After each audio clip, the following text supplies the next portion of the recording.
اور یہ دن اتنے مبارک پہلے بھی تھے، سیدنا مولانا حسین رضی کی شہادت سے یہ دن ایک عجیب دن بن گیا۔ ہاں، کہ خدا کے حکم کو قائم کرنا، نبی کے حکم کو قائم کرنا، سارا خاندان قربان کیا، آپ قربان ہوئے، ہاں جی، ہٹے نہیں حق سے۔ سبحان اللہ، سبق حاصل کرنا چاہیے یا بس رواج کرنا چاہیے؟ آقا کی سے بڑی محبت کسی کی ہو سکتی ہے؟ آقا کے اہل بیت سے ہو سکتی ہے؟ حضرت علی فوت ہوئے، حضرت فاطمہ فوت ہوئی، آقا جی دنیا سے در پردہ ہوئے، ایسے کام تو نہیں ہوئے۔ طریقہ غلط ہے نا، جب طریقہ غلط ہو، افسوس کا آقا جی کے مطابق نہ ہو، جتنا اچھا کرے خدا تعالیٰ اس میں رحمت نہیں اتارتا۔ تو رحمت اتری ہے یہ اگر یہ بھی باتیں کو میری پہنچے، میں تو یہ نہیں کہتا ہوں تم نے میرا طریقہ اختیار کرو، تم آقا جی کا طریقہ اختیار کرو، آرام سے بیٹھو، ایک جگہ بڑی جگہ بنا لو، مسجدیں بنا لو، یا کوئی بڑی مسجد گاہ کی طرح بنا لو، اس میں بیٹھ کے ایک طرف لاکھوں درود پڑھے جائیں، ہاں جی، ایک طرف لاکھوں قرآن ختم کیے جائیں، ہاں جی، اور وہ حضرت امام حسین کو ہدیہ کیے جائیں آرام سے بیٹھ کر۔ اب یہ جلوسوں میں نکلتے ہیں، نہ وہ قرآن پڑھا جاتا ہے نہ وہ درود پڑھا جاتا ہے، پھر کہا آقا جی کے فیصلے پہ چلو، جو آقا جی کا فیصلہ ہے۔ آقا جی نے ایسے نہیں کیا، ایسے مت کرو۔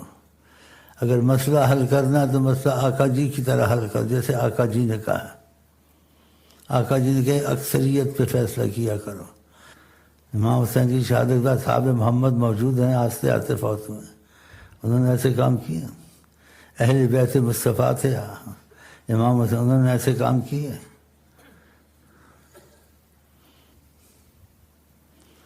جو کام انہوں نے نہیں کیے اس کو کرنے سے رحمت نہیں آتی ہے، اللہ تعالیٰ کی سے مصیبت ہے۔ کتنی مصیبت آئی، اب اتنی رحمت کے دن ہے، سکون ہونا چاہیے، اور آنکھوں سے آنسو پانی کی طرح بہنے چاہیے کہ ہم لوگوں نے دین کی خاطر نہ قربانی دی نہ کچھ کیا، کمزور رہے۔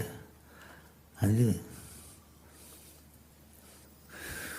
10/11 محرم رحمت کے دن تھے، دعائیں قبول ہو۔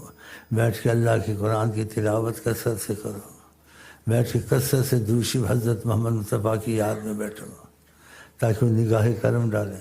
بیٹھ کے درود شریف پڑھتے رہو، قرآن شریف پڑھتے رہو، ان کی قربانیوں کو سوچو، بس ختم۔ ان پہ روشنی ڈالو، ان کی یادیں تازہ کرو۔ خدا کرے یہ کشت میں جائے، ان پر پہنچ جائے۔ ہم تو یہ کہتے ہیں نبی کریم جیسے کیا ویسے کرنا چاہیے، اور جو نبی کریم سے ثابت نہیں ہوا ہے تو نبی کریم اس کا رستہ بتا دیا ہے۔ کیا رستہ بتایا کہ قرآن سے کرو، قرآن سے تم کو ثبوت نہ ملے حدیث سے کرو، حدیث سے ثبوت نہ ملے تو اکثریت پر چلو۔ بالکل سیدھا سادہ بس، شاید ان تک یہ باتیں پہنچ جائیں کہ نبی کے طریقے سے ہٹ کے چلنا اپنے آپ کو مصیبت نذاب میں ڈالنا ہے۔ جن سے آقا نے بے حد محبت کی، ان کو جنت کی بشارت دی، ان کے نام ان کی زبان پہ کئی دفعہ آئے، ایک دفعہ نہیں آئے۔ قرآن میں ان کے لیے آیتیں اتری، صحابہ کے لیے، خاص ابو بکر، عمر، عثمان، علی۔ اس لیے ان باتوں پہ روشنی ڈالتے رہیں، اور جہاں جائیں میری کشتیں پھیلائیں یہ جیسی باتیں ہوں، اور جہاں کوئی بات کرے کو اب آقا کے طریقے سے باہر نہیں نکلنا چاہیے۔ ہاں،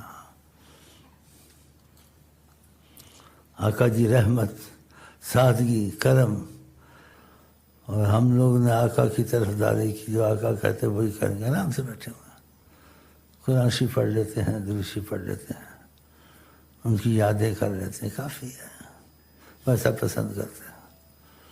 یہی بات ہے جو یہاں کرتا ہوں، تم لوگوں کو کئی دفعہ کہا ہے، اب بھی کہا ہے، یہ جو ہوتی یہاں کوئی باتیں ہوں، آقا جی کا دخل ہو، وہ جگہ بڑی معتبر ہوتی ہے، اس جگہ کی باتیں بڑی معتبر ہوتی ہیں، کیونکہ وہ اپنی مرضی سے کراتے ہیں،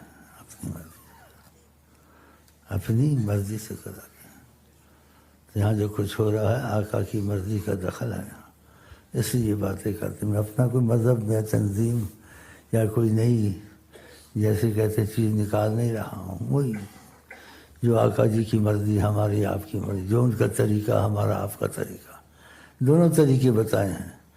ایک تو سنت حدیث کا طریقہ بتایا، قرآن حدیث کا کہ اس پہ چلو، اس سے پتہ نہ چلے تو بتایا آپس میں مشورہ کرو، اور مشورے میں اکثریت جو ہو اس پر چلو، ختم ہو گئی بات۔ پھر کیوں ایسے کام کرنا ہے جب نبی کی تربیت تعلیم تمہارے پاس موجود ہے؟ آقا ان پہ راضی، ان کی تو فیل ہم بخشے جائیں گے۔ یہ تم اپنی سبب جیسے کہتے ہیں کچھ اظہار محبت عقیدت، اس لیے کچھ پڑھتے ہیں، درود نعت خوانی کرتے ہیں، اور کچھ ان دنوں میں امام حسین کو یاد کرتے ہیں۔